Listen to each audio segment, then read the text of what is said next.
దీనికి పరిష్కారం ఏంటి? మన దగ్గర ఎలాంటి పరిష్కారం లేదు భీమ్. వీళ్ళని ఆపటానికి మన శక్తి సరిపోదు. ఆపలేకపోవచ్చు, కానీ ఏదో ఒకటి చేసి వీళ్ళని నిస్సహాయాలుగా చేయొచ్చు కదా నాన్న. అప్పుడు వీళ్లే స్వయంగా అక్కని దేవదాసిని చేయకుండా ఆపేస్తారుగా.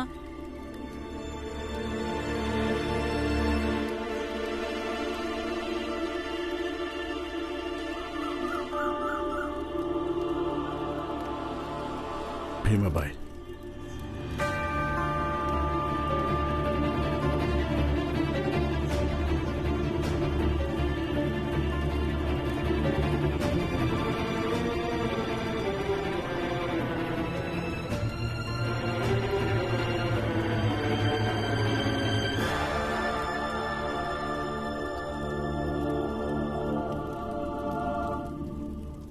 ఇది తప్ప మనకి వేరే మార్గం కనపట్టలేదు.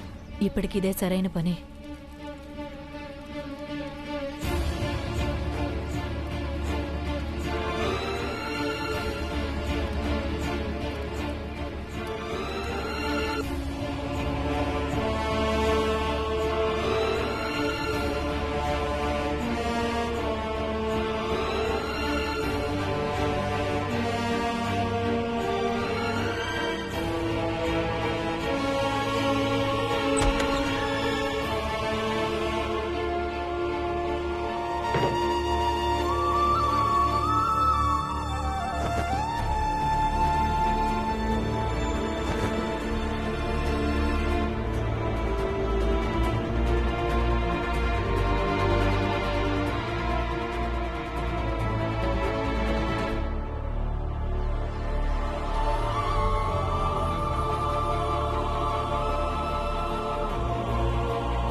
గంగా, తొందరగా వెళ్ళ.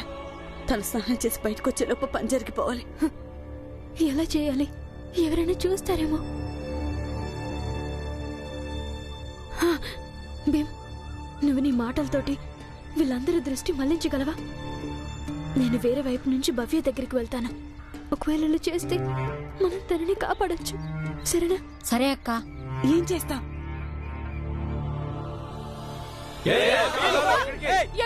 భీమా, ఏం చేస్తున్నావు? అయ్యో భీమా, ఆపండి వాడిని. మా అక్కని వదిలిపెట్టండి, లేకపోతే నన్ను నేనే కాల్చుకుంటాను. ఇక మా నాన్న బ్రిటిష్ మిలిటరీలో పనిచేశాడు, ఎవరిని వదిలిపెట్టాడు. భీంబాబు, ఏం చేస్తున్నావు? ఏం చేస్తున్నాను? భీమా, దాన్ని పడే. కాల్చుకో కాల్చుకో, మంచిదే.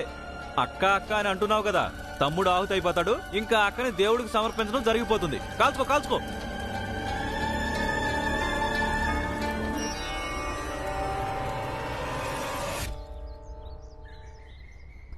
అక్క,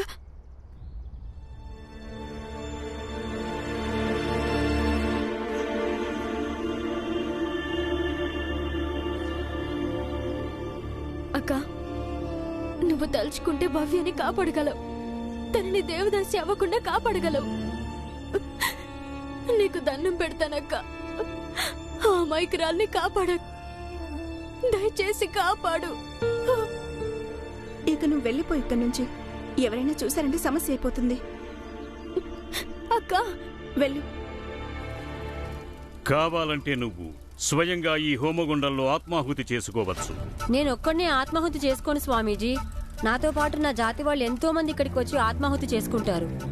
ఇక అది ఎప్పటిదాకా కొనసాగుతుందంటే మీరు మా అక్కని ఇక్కడి నుంచి వదిలిపెట్టేంత వరకు.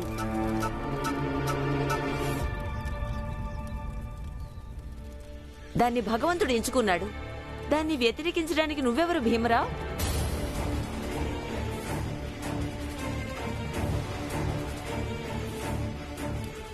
నేను ధన్యురాల్ని. భగవంతుడు నా మనవరాల్ని తన సేవ కోసం ఎంచుకున్నాడు. ఇప్పుడు దాని జీవితం భగవంతుడి సేవకే అంకితమైపోయింది. దాని భక్తికి భగవంతుడు ప్రసన్నుడై నాకు స్వర్గద్వారాలు తెరుస్తాడు. నాకైన గాయాలన్నీ నా పాపాల వల్లే అయ్యాయి. వీటిని నా మనవరాలు భగవంతుడి సేవ చేసి పుణ్యంతో పోగొడుతుంది. విన్నావా భీమరావు? ఈ కన్యకు నీకు ఎటువంటి బంధుత్వం లేదు. కానీ మాట్లాడుతున్న ఈ స్త్రీ ఈ కన్యకి అమ్మమ్మ అవుతుంది. అందుకని ఇతరుల విషయంలో తలదూర్చటం మానేసి. లేదండి, మీకు ఈ గాయాలు మీరు చేసిన పాపాల వల్ల అవలేదు. ఇవన్నీ వీళ్ళందరూ చేసిన అత్యాచారాల వల్ల అయ్యాయి. అయినా ఎవరినైనా వాళ్ళ ఇష్టానికి విరుద్ధంగా ఒకరికి దాసిని చేయడం అనేది అనుచితం కాదు కదా. దేవుళ్లకు విరుద్ధంగా ఇలా మాట్లాడే సాహసం నీకెలా వచ్చింది భీమరావు? నీకు తెలుసా, నువ్వు చేసిన ఈ తప్పుకి శిక్ష ఆ దేవుడు ఎలా ఇస్తాడో? ఆ దేవుడికి భయపడు. అమ్మమ్మ, ఆ దేవుడి పేరు చెప్పి వీళ్ళందరూ మనల్ని శిక్షిస్తున్నారు. వీళ్ళ మాటల మాయలో పడద్దు. భవ్య అక్కని కాపాడడం గురించి మాట్లాడు. చాలు, ఇక దేవుళ్లకు విరుద్ధంగా నేను ఒక్క మాట కూడా వినను. లోకమంతా ఆయన్నెంతో పూజిస్తున్నారు. ఇప్పుడు ఆయనలో కూడా నీకు తప్పులు కనిపిస్తున్నాయా? మీ కుటుంబం వాళ్ళ మాటలు వినే నా కొడుకు పురంజన్ ఎక్కడికి వెళ్ళిపోయాడో తెలీదు. నా కుటుంబం కూలిపోయింది. ఇక నేనేం విందలుచుకోలేదు.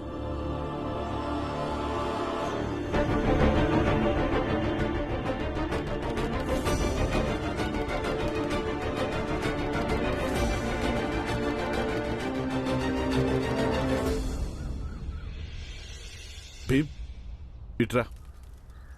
ఇక్కడ నీ మాటలు ఎవరు వినరు. రా భీమా, వచ్చే. ఇంతకాలానికి నువ్వు సరిగ్గా మాట్లాడావు రామ్జీ.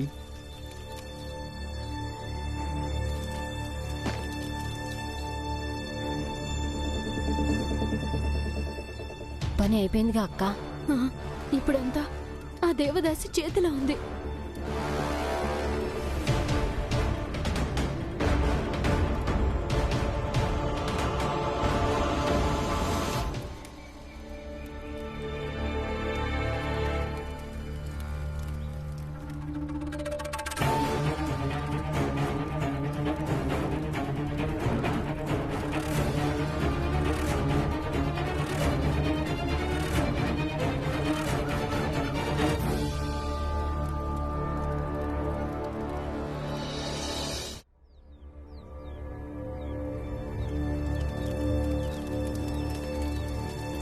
ఇలా రా.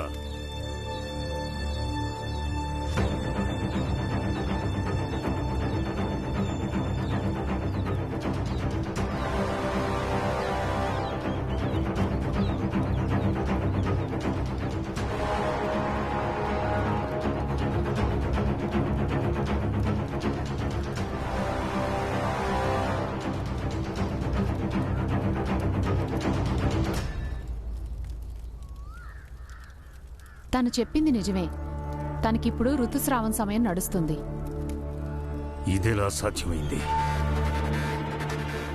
నాకలా అనిపించలేదే. కానీ ఈమె చెప్పింది నిజమే స్వామి. నేను నా కళ్ళారా చూశాను.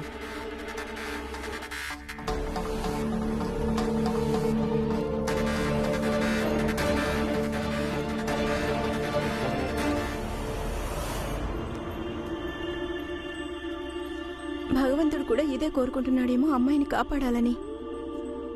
లేకపోతే స్వామి నాకు బదులు వేరే ఆవిడ్ని పంపించుంటే ఆమె తనకి సహాయం చేసేది కాదు.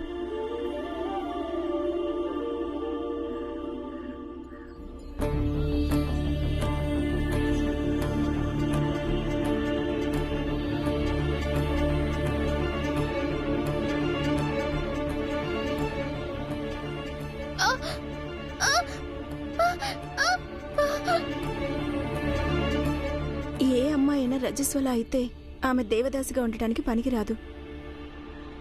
ఇది తీసుకో. ఎందుకంటే ఆ స్వామి ఎవరి మాట నమ్మడు. ఆయన ఖచ్చితంగా దేవదాసిని పంపిస్తాడు. తనొచ్చి నిన్ను పరీక్షిస్తుంది. ఇది ఉందనుకో, అప్పుడు తనకి నమ్మకం కుదురుతుంది. వెళ్ళు.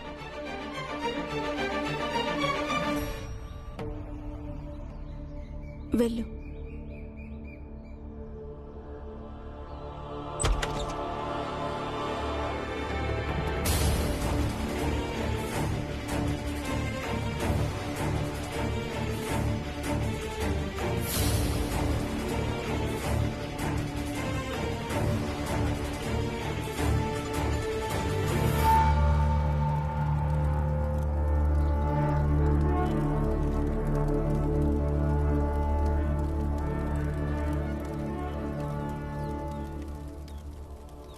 కానీ ఈ కన్య అయినా కూడా దేవదాసి అవుతుంది.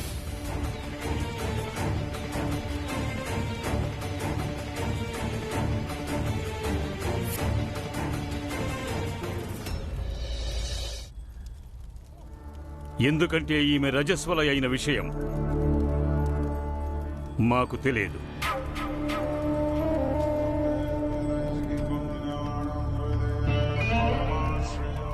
మేము ఈమెని ఏనాడో ఈశ్వరుడికి సమర్పణ చేశాం.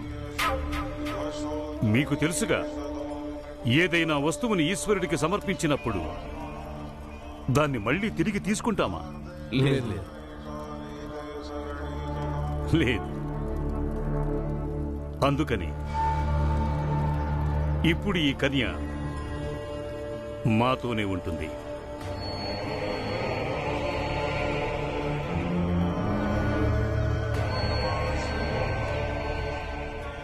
మేము ఈమెని భగవంతుడి విగ్రహాన్ని స్పర్శించనీయమనుకోండి,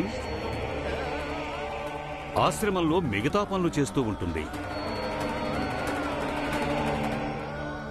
కాబట్టి ఈ కన్య ఈ క్షణం నుంచి మా ఆలయం సంపద అవుతుంది. భవ్య అక్క మనిషి. మనుషులు ఎప్పుడు కూడా ఒకటి సంపద కారు. తనేమీ వస్తువు కాదు. నోర్మై మూర్ఖుడా!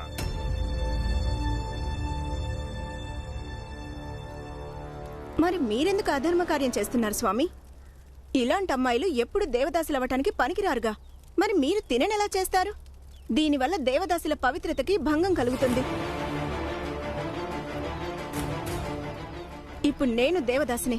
మరి నేను ఈ పదవిలోకి ఒక యోగ్యత లేని అమ్మాయిని ఎలా రాణిస్తాను? నేను నా కుటుంబాన్ని, నా ఇంటిని, నా జీవితం మొత్తాన్ని, నా సర్వస్వాన్ని భగవంతుడి పాదాల వద్ద సమర్పించుకున్నాను. అది కూడా పూర్తి పవిత్రతతో. అదేవిధంగా మన ఆశ్రమంలోని దేవదాసులు అందరూ చేశారు. మాలాంటి ఎంతో మంది దేవదాసులు దేవుడిని వివాహం చేసుకున్నాం. కానీ అప్పుడు మేము పవిత్రంగా, శుద్ధంగా ఉన్నాం. మరి ఈ రోజు నేను ఆ దేవుడి వివాహాన్ని ఒక అపవిత్రమైన, అశుద్ధమైన అమ్మాయితో ఎలా జరగనిస్తాను?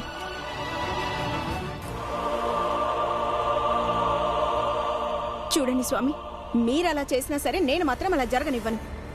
ఎందుకంటే ఇది మా నమ్మకానికి సంబంధించింది.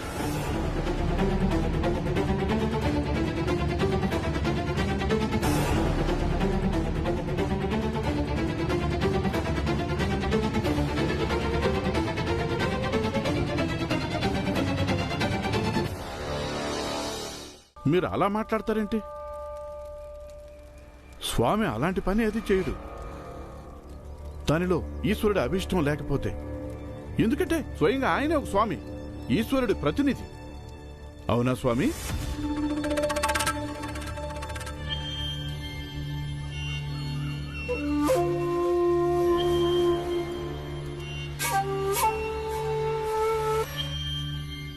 రా అక్క, ఇంటికి వెళ్దాం.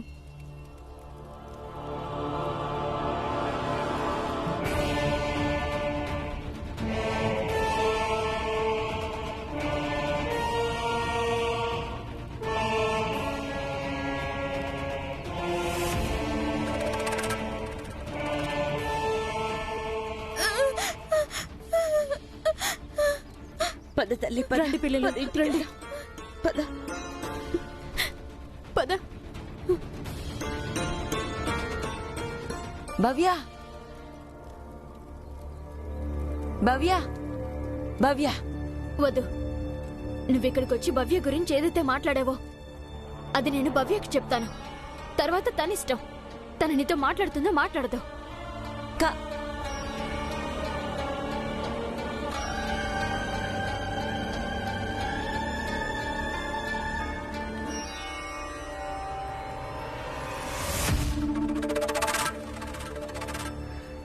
ఈ అమ్మాయి ఈరోజు అందరి ముందు నా మాటల్ని అవహేళన చేసి నన్ను ఘోరంగా అవమానించింది.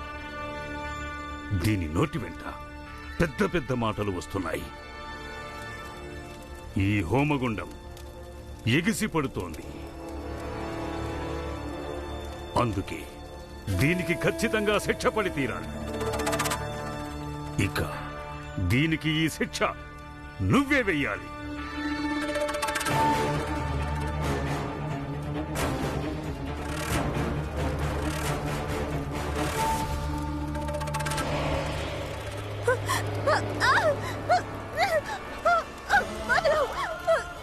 నన్ను వదిలిపెట్టండి.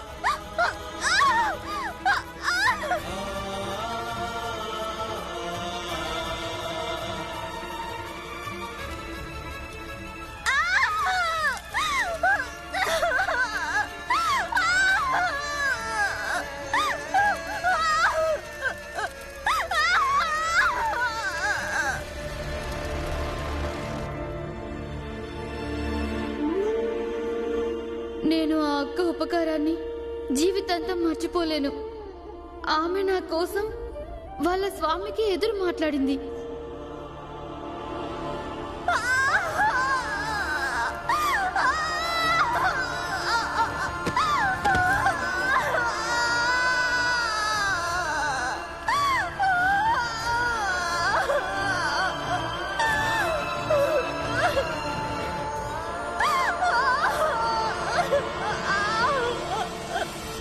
భవ్య, ఏది చెయ్యి ముందుకు చెప్పు, నీకు పసుపు రాస్తాను.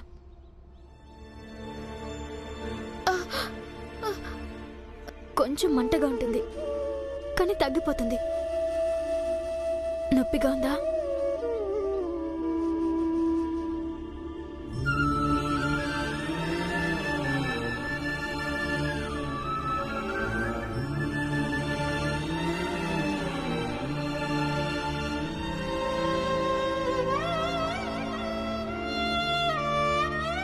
మీ అందరికీ కృతజ్ఞతలు. నిజంగా ఈరోజు మీరే లేకపోతే నేను వాళ్ళ చెరలో చిక్కుకొని నాశనం అయిపోయేదాన్ని.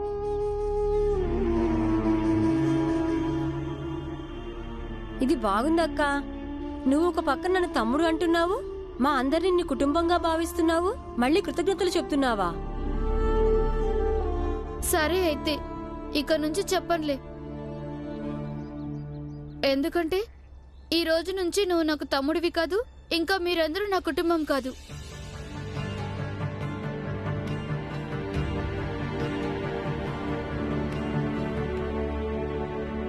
ఎందుకంటే మీరు నాకు దేవుళ్ళతో సమానం.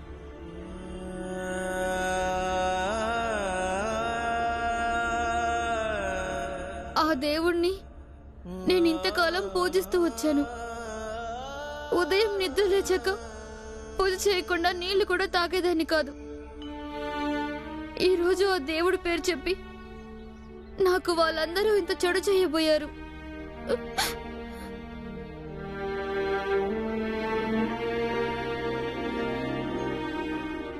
వాళ్ళందరూ ఏ దేవుణ్ణి నమ్ముతారో ఆ దేవుడు వేరు. నువ్వు ఏ దేవుడికి పూజలు చేస్తావో ఆ దేవుడు వేరు. అంటే చూడు తల్లి, దేవుడంటే ఒక శక్తి స్వరూపం. నువ్వు ఎవరికి పూజలు చేస్తే, ఎవరి పట్ల భక్తిగా ఉంటే శక్తి లభిస్తుందో, ముందడుగు వేయటానికి వెలుగు కనిపిస్తుందో ఆయనకు పూజలు చేయి. ఆయనే అసలు శిశుల దేవుడు. కానీ వీళ్ళందరూ దేవుడి పేరు చెప్పి జనాల్ని భయపెట్టి మోసం చేస్తూ ఉంటారు. భవ్య,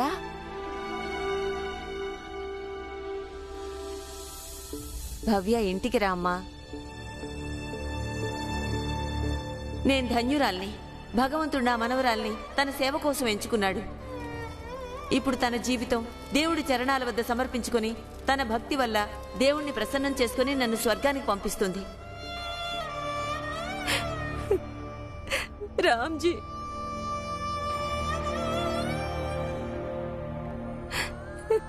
నేనందరికీ క్షమాపణలు చెప్తున్నాను. నా వల్ల చాలా పెద్ద తప్పు జరిగింది. నేను అక్కడ ఏదైతే మాట్లాడానో అది భక్తి భావన వల్ల. అది తప్పో ఒప్పో తెలీదు. కానీ ఇప్పుడు ఎలా అనిపిస్తుందంటే నేను అసలు మాట్లాడకుండా ఉండాల్సిందని. ఏం చేయను, మనకందరికీ ఇదే చెప్తుంటారుగా. అదే దేవుడు ఎవరినైతే ఎన్నుకుంటాడో వాళ్ళని తన సేవలోకి తీసుకుంటాడని. కానీ నాకిప్పుడు తెలిసొచ్చింది నేను అలా చేసి ఉండకూడదని.